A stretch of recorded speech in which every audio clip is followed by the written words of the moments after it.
father to the groom, Steve Byrne. Let's make some noise for Steve!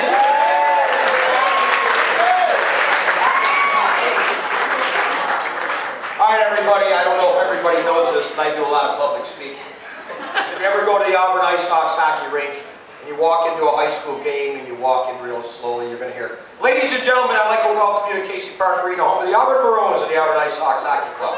So public speaking is not hard for me, because as my family will tell you, a word out of my mouth is not, it's easy to come out. I can talk a little bit. And I wrote us something, but as my dearest old friend Pootie tell you, I'm better from the hip. And it's just the way it is. You know, my son, he had a decision to make. When he got offered by Coach Collins to come down to Byrne and play hockey, he also, the guy that we had coached, his son at Auburn, me and Nate were coaching together. Nate's team went to state championships, he coached. He was an engineer at Chrysler Corporation, and he said, "I like Nate, I can get anybody a job, I can get one person a job." So in the same week, Nate was offered a job at New Process Gear starting at like $20 an hour. Not bad for a young man. But he also had a chance to go down to Byrne, get an education, play a little hockey, which was his life's passion. And it was a decision. He asked me what to do, and I said, "Ned, well, we call him Ned. Everybody can call him Ned, right?" And I said, "Ned, you do what you want to do. You're young yet. You can always go to work, but pursue what you want to pursue." And he said, "Dad, I got something to prove, and I want to play some hockey." So we went down. Then one day I was at a hockey game. And if anybody, there's a few people here who've been with me during hockey games, I can be a little loud, right? And there was a group of young ladies standing in front of me to the left.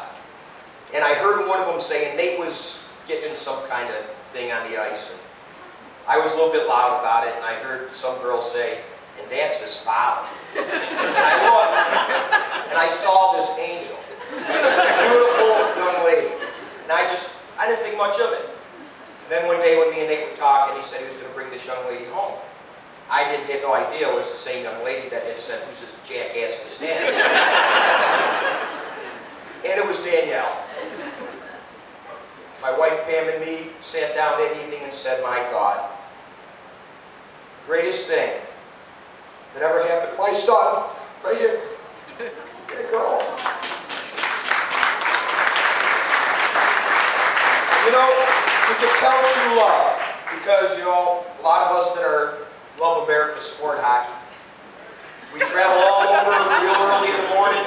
We go to some cold, cold places. As the boys Schlaces will tell you, we traveled all over, didn't we, Matt? All over. One time we were in Ithaca, early morning game. Nate was coaching with Mark. Nate and Mark were coaching. I was coaching another team. I figured they could coach without me that year. This year he took the team to the States, and I decided not to coach with him. And I looked over, and there's Danielle standing in the stands, early morning, 5 below outside, shivering, blanket wrapped around her, and I said, "My God, that speaks volumes." It really does. It speaks volumes to follow this guy around and to do that, Danielle. That told me right there that you're somebody very special. And I love you truly. Pam and I both do. Our whole family's already accepted Danielle from the minute we met her. And she makes the best muffins, I tell you. The best muffin, I tell you. The dinner rolls, and what's nice about the entire Pompetti family is they're so honest, true, hospitable.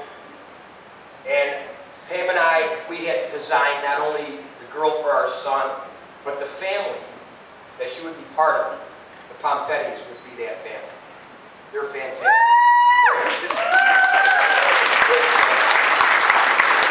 But, as everybody knows, and all my dear friends, I never pull the cart before the horse. But, hold on to this minute.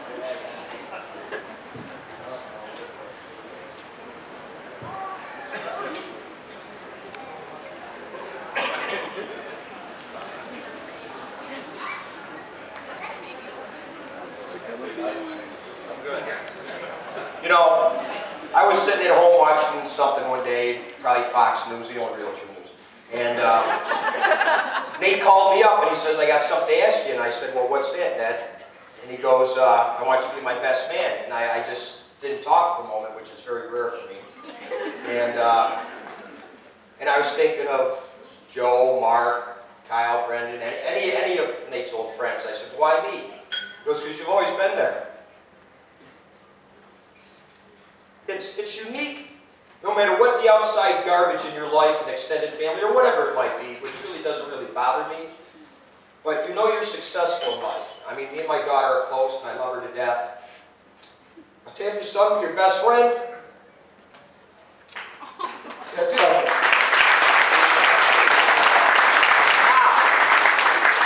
We all know, I don't know if everybody here knows, but Danielle was an amazing softball player. Great athlete. And that's what I liked about it, because you got a decent hockey player, a great softball player. My God, in my glory. So I got figuring, there's going to be a lot of gifts given here today. But I wanted to give them both something special for me and Pam's heart that they might not get today. So I selected a few items. First, for the Pompetti side, I know Tony's going to probably rush out anyway, but I figured I'd grab a pink and blue softball glove. And I'm not putting any pressure on anybody. I'm just saying that someday I wanted to save Tony a trip to the store. So, you know, here's a little glove. 2 gloves. All right? And anybody who was raised on North Folk Street knows that the Byrne family sport, Nate, I know and I pray that someday you're going to have to run down to the hockey shop and you're going to have to get a couple of these. A couple of hockey sticks. All right? Now, no pressure. Where's my sister-in-law, Sue? She's holding a bet for me, right? Sue, you're holding a bet for me. You're holding a bet for me. But in all realistic, you never know. They might need them. God willing. And believe me and Tony will probably ride together to many ball games and many hockey games. And you know, I'm a proud man today. See my son marry the most fantastic person I've ever met that he's ever been near. So everybody, cheers to Mr. and Mrs. Nathan Byrne.